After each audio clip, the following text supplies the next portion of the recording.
guys, so I've been a really bad sourdough mom, and if you've been on the sourdough journey, you know I forget to feed her sometimes when she's in the fridge. So she's been in the fridge for, I'm gonna say, a month. She looks not very good, but we're gonna see if we can try and save her. So first step, I'm gonna pour off that liquid. I'm gonna give her a really good mix. Ooh, she is hungry. I'm gonna start with a fresh jar with her because she deserves it, for one, and for two, I think there might be some skunky things going on in that other jar. So I always like to use my scale to do feedings.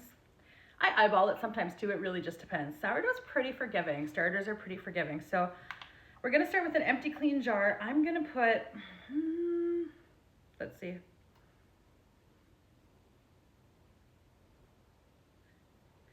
I'm gonna put 30 grams of her in here. 35. We're gonna say 30. I'm gonna do a 4-to-1 feeding, so I'm gonna do 120 grams of flour and 120 grams of water. For water, I just use my fridge water. It's filtered, and then I just warm it up slightly. And by no means is it hot. I just like to warm it just to take the edge off the cold fridge water. So 120 of water. We're gonna give that a mix, and then we're gonna add our flour after. Here's a life hack. I just flip this over when I'm mixing the sourdough so it doesn't splash everywhere. And then we're gonna add 120 grams of flour.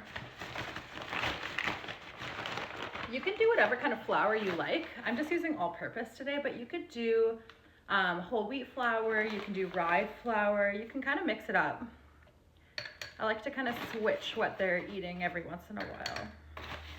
I'm doing so much in one jar is because I'm gonna take some of this out and reestablish her on the counter, and then I'm gonna put the rest of this back in the fridge because I think she's still good. She just needed a good feeding. Oops, as I splash it everywhere. You wanna mix that up really well so everything's really incorporated. I'm gonna get a clean jar to put her in. Okay, clean jar. I'm probably just gonna put, because I'll be feeding her daily out here on the counter, I'm not gonna put a ton in. And I also don't have to measure. Just put a nice layer on the bottom. She's not gonna grow that much today because she's been sleeping for a while. Probably about that much is perfect. I'll cover her up and put her back in the fridge, and then this one I'm gonna cover and leave on our counter, and with a hope and a prayer we'll have some starter going again.